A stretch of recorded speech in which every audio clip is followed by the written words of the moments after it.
Hey there! In this quick video, I'll be showing you how to create your templates or save emails that you're working on to reuse them multiple times for your next campaigns or automations.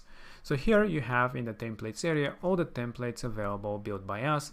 We're adding constantly new ones, but you can see that they accommodate quite a lot of variety of different use cases, and you can easily customize with the drag and drop builder. But you also have the ability to create your own. And you can click on the three dots and actually clone an existing template if you want, or you can start from scratch. It is up to you. So let's say that we want to clone this one and slightly modify to however we want.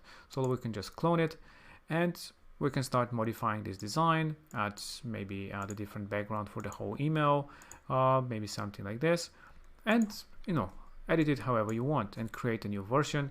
You can add a name to this email now. So let's say 1. And you can preview, of course, or just save this as a new template. Again, you have the ability to create it whatever you want and add whatever sections you want as well. So let's add here that too. So when you click on save, you can save this template, and when you go back to your emails and templates, you can see under my templates is this new design that we have just created. And this will now be available when you're creating a new email for a campaign or automation.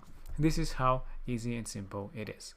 Now, if you already created something here as a campaign, let's say here we start a new campaign, and first of all, you can see now this new design that you can choose. And if you build something in a campaign already and you want to reuse it, you don't want to start again and build it as a template, you have here in the three dots on top, you have the option to save it as a template. So if you build something during the creation of a campaign or automation, you can easily save it and start reusing it for as many times as you want. And this is it. This is how simple it was to create our first email template and save it and reuse for campaigns and automations.